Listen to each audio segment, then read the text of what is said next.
As a result of these preliminary facts, it is clear that this is a targeted act of violence, and the FBI is investigating this as an act of terrorism.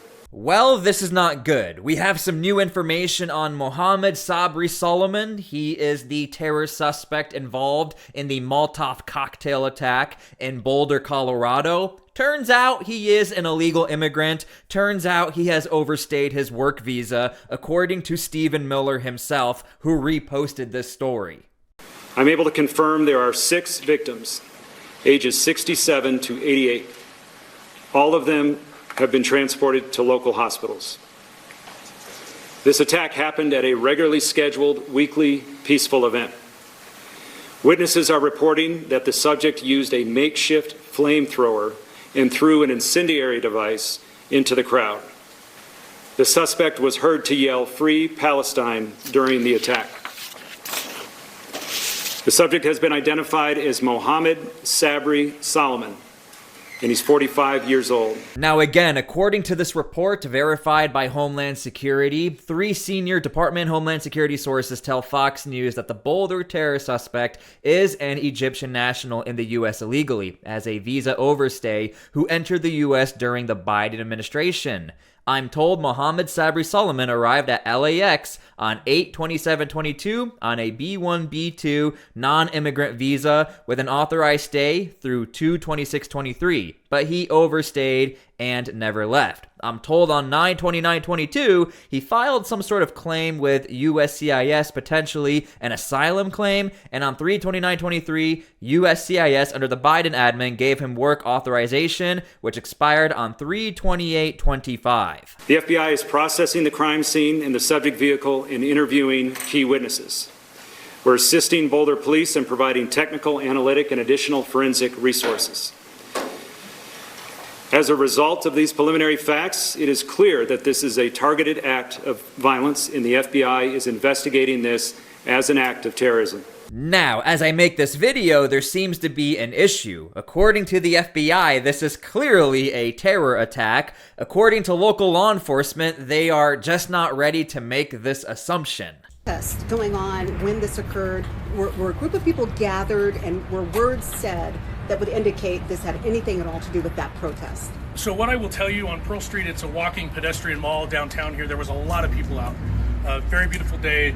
There was a group of pro-Israel people that were there in a So at least we have that. He's admitting these are pro-Israeli people. peaceful demonstration. I wouldn't even call it a protest. I believe that happens frequently down here. They were there in that area. We are looking and actively interviewing victims and witnesses to determine if that group was targeted or others, and we just don't have those answers yet. Those are things we hope to be able to provide you later this evening. FBI is already calling it a targeted terror attack. Would you also refer to it as a terror attack? So I've been in contact with our local FBI multiple times. We are in contact with them here. We are not calling it a terror attack at this point. Again, it's way too early to speculate motive.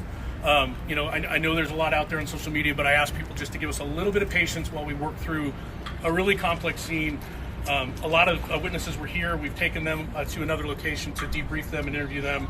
As we do that, I think the picture will become more clear. But it would be irresponsible for me to speculate on motive this early on. We're only a couple hours into this thing. Now here's what's interesting. You guys can leave your opinions down below in the comments because we happen to have the raw footage of Mohamed yelling after he has already used his incendiary device. We're here, brother. We're here. We can't do nothing about that. We can't do nothing. We can! Not here! You have to answer this! Not here, bro! You're not! So off the bat, I'm pretty sure he's saying something about Zionist right there. Not here, bro! You're not! I'm taking video right You now. have to answer this! Yep. He was wearing an orange suit with like something on his back. Spraying alcohol, Spraying too. alcohol, but what he did was he made it look like he was here. He's making Molotov cocktails. Stop! And for us, Well, we can't do it when he's got Molotov cocktails in if there. you are fighting, you have to... That's what he's got. And he's yelling something about Palestine and us. Now, one thing I do want to mention, as we know in the United States, you do have freedom of speech. However, your freedom doesn't then turn into you Molotov cocktailing people. Furthermore, this man is not even a U.S. citizen. So again, contextually speaking, you guys can let me know how you feel about this in the comments. This is why the FBI is highly confident, to include the majority of people who know this case, that this is a terror attack, considering these people are pro-Israeli. Right here is You're Molotov. on the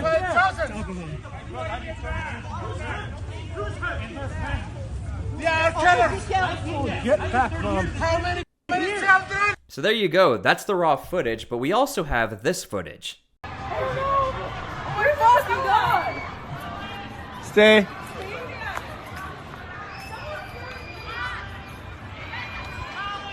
So again, to give you some context, this is obviously after the fact he has deployed his incendiary device. Now, the FBI is looking into the specifics of what exactly all happened, how it happened, but again, there definitely seems to be enough evidence and footage that proves what we're seeing is what we're seeing, a terror attack.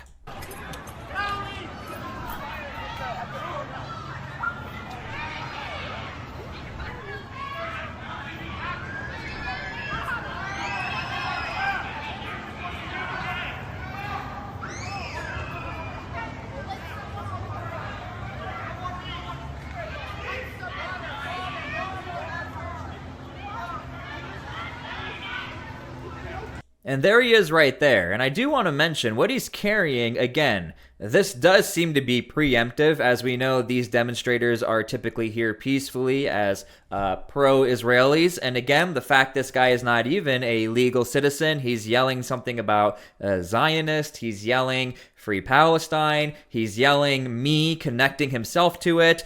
Honestly, the fact that his name is Mohammed really does not have much to do with this. It can be Kyle, it could be John, but contextually speaking, everything does align in favor as far as this being a terror attack. Now, over on CNN, they seem to have an issue with the FBI even calling this violent, apparently. I'm going to be quite direct here. The FBI director and deputy director got way ahead of where the local police were. The language that the FBI used in their tweets included words like violence, targeted terrorism, and violent. And again, the footage you saw was already accessible to the FBI and everybody else on the internet, and this woman is well aware of it. She will actually talk about it later in the interview and during this segment. But again, I didn't make this up. She's upset that Kash Patel used the word terrorist and violent. They got ahead of where the local police knew where the investigation was. I want to just make it clear here. This could have been an anti-Semitic attack, which is terrifying, in particular for people in the community. We don't know that because the Boulder police officer, at least according to the Boulder police officer, they're not sure if the people injured were people at the Jewish rally, the Jewish gathering. Now, maybe. And by the way, when this interview came out, everybody else has seemed to know who those people were. We know that they were pro-Israeli. Others in organizations know that. We know ADL and other organizations have been out on this. Maybe they have more evidence. But one of the reasons why, Andrew and I are careful in situations like this is because lots of people are saying lots of things. But when the Boulder police chief comes out and says, we don't have 2 + 2 = 4 yet. In other words, this is obviously an anti-Semitic attack and the victims were obviously part of that group.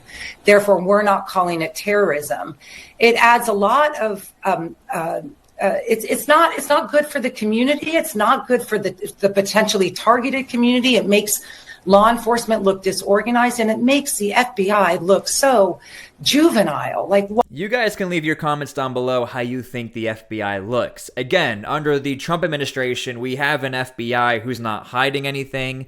They are being transparent. And I understand even some Republicans and conservatives don't necessarily trust Kash Patel or Mr. Bonjoni. However, as far as quick, immediate information, we're getting that fast. Remember that judge who was arrested up in Wisconsin? We found out about it like 10 minutes after the fact she was arrested. I think think the FBI wants to be very careful in making sure other people cannot control the narrative here, considering the majority of Americans pre-Kash Patel have never trusted the FBI. Why are you getting ahead of the police chief who says, I don't know what this is? It sounds, maybe it is what we all think it is, but maybe it's not. And he has no incentive to get it wrong. So we're going to take a step back, not be responsive to tweets by two heads of the FBI who don't have a long history in local law enforcement. By the way, Dan Bongiorno has 16 years of experience. So the fact that she's saying they don't have a lot of experience is pretty insane. Furthermore, I also want to point out, when it comes to Colorado state policy or laws, they don't have terrorism laws, they have hate crime laws. So even if this was deemed a terror attack by local law enforcement, there's really not much they can do outside the scope of their hate crime laws. Again, this is my speculation and opinion. I do think the FBI wants to get right on it, just in case we get some more sanctuary division or trying to turn this into something it's not, as in more than a hate crime, a terror attack. My opinion, my speculation. You guys can let me know how you feel about that. And we will wait and hope it isn't what we all worry it is. And if it is, then there'll be an investigation. But that's like nothing I'd ever seen before. You normally Andrew knows this, you normally get the local people getting way ahead on motive and the FBI saying, we don't have it yet. You now have the opposite here. And until we know that the victims were members of that of the Jewish event, we don't have the nexus. And I will believe the Denver police chief that they do not have that nexus now.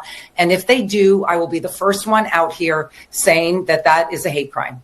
But she won't say it's a terror attack. I guess that's the confusion I have as I watch this clip. Furthermore, to brag about our former FBI director or how the FBI used to do things, let us remember what our former FBI director did. Post a picture on Instagram where, it was being looked at as if he wants the U.S. president taken out. Then he says, sorry, I didn't know that. Within 12 hours starts to promote his book. So I would be a little more cautious if you're going to promote our former FBI on how they used to do things before Kash Patel. But until we do, we all need to not follow the FBI's tweets. Okay. There you go. So CNN saying do not follow the FBI. Now remember, according to that woman on CNN, this is going to create further divide in the community. However, there happens to be a local person in the area who wants to talk about his community. But it's different. Boulder has changed. Pearl Street has changed. And, there's things, I see stuff all the time and I'm like, really? Yeah. Now there's like security guards in front of the bathrooms so people don't smoke meth in the bathrooms. Yeah. That's the truth. It's out there. It's dirtier than it used to be. It's not as safe as it used to be, but you don't expect to see it at that level. Yeah. Andrew, go right. What? Go. No, right. Right. Oh. You can edit this stuff out. Like, you don't have to talk about meth on. Did you? No, I'm glad he did, because this is the reality of the situation. Again, this is a Democrat city. I'm not saying all Democrat cities are like this or implying what this man is saying is a Democrat policy, but let's call a spade a spade. This is a Democrat city. You have a local person even saying this has become a big issue as far as the drugs, as far as the violence, and I just find it rather interesting. Somebody on CNN is trying to blame the FBI to create a divide amongst the locals and the police department, pointing it all at Kash Patel for creating this issue. Now, according to MSNBC, they can't trust all of these reports. Here's what they have to say about the situation. And by the way, when this all happened, they were claiming it was a white male who committed this attack. Sure, Chris. So this individual is a Egyptian national. Not clear immediately when he arrives in the United States. We're still working on that, and whether or not he is still allowed to be in this country, and whether or not he came into the country legally. and whether or not, if he did come into the country legally, if he was still allowed to be here. In other words, did he overstay a visa, or was he here legally and arrived legally? Those are all the details we're still trying to figure out. We have enough experience doing this that we know that sometimes those records can be a little bit difficult to kind of pull all together. They just cannot believe that this could be an illegal immigrant from Egypt who's not supposed to be here. MSNBC, for whatever reason. And when this came out, Stephen Miller has already posted all of the details. Some of the other things that we're learning, and I really do need to stress, it's early in this investigation, and all this information may change as investigators continue to pour through the records that they can find, be able to get their search warrants out there and do the type. And by the way, you can look it up yourself. The same guy talking on the phone, again, reported this as a white male. So this guy talking about things changing, he has already changed his reporting. Just want to throw that out there. You can go look that up yourself. Work that they need to do. But at this early juncture, he does have some social media accounts, but we're told that those accounts really don't reference today's events and don't have some sort of specific ideology. So sometimes we've seen in the past people conduct attacks, extremist attacks, all sorts of different ideologies in there. You can see a specific time period where they start to kind of espouse those views. You can see other times where they start to speak specifically about an incident that... No, you only see that with people who want to be seen. Let's not act like lone wolf attacks. Lone wolf attacks are the #1 threat in the United States. Anyone who's ever studied counter-terror measures or knows a thing or two about how these things work in the United States as far as security threats, lone wolf attacks is by far the biggest threat in the United States, like we saw down in Louisiana with the car plowing through all those people. These ideologies don't always pop up. We are very grateful if those ideologies pop up because thankfully we can catch the people in time. But in this case, it didn't pop up, but it doesn't take away from the fact that this guy was a terrorist. Has just occurred. We're told here that that there doesn't appear to be any of that on his social media accounts, but you know, sometimes people have multiple accounts. Sometimes they can be difficult to find. We'll just have to continue to look into that on our own as law enforcement continues to do that as well. So that's his social media background. We're also told, again, same caveats here. Early in the investigation, this can change. Does not appear to be any sort of significant interactions with law enforcement in the past. So in other words... And you know who else just a few days ago had no law enforcement issue, no crazy ideology issues as far as recently? That kid who did the shooting down at the Jewish Museum down in Washington, D.C. I mean, he was never on any radar. Yes, he was involved with some socialist group. However, that was like years before his attack happened. So, yeah. This isn't somebody who's got, 10 prior arrests or they had 4 or 5 open investigations about statements they made or extremist activity. There just does not appear to be that at this early stage of the investigation. So that's another thing that we typically ask when these incidents come up. So those are some of the big questions there. One of the things that they're looking into is whether or not he was dressed as a worker or as a landscaper or somebody is a means of being maybe a little bit closer to this event or be able to be there for some time. They're looking into that. There were some eyewitness statements about that early on. So that's one of the things that they want to look into, Chris, just as far as figuring out this person and their background.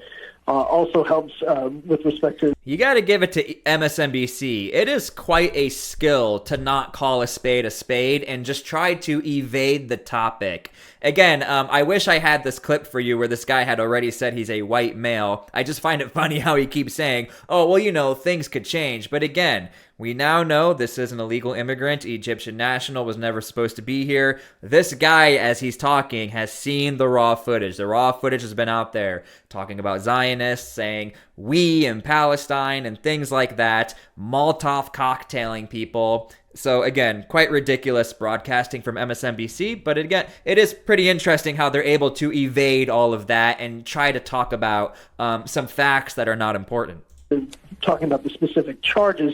On that front, there's some eyewitness video that was taken of this incident that I've reviewed where he specifically references Palestine is free, seems to be speaking about something won't happen until Palestine is free.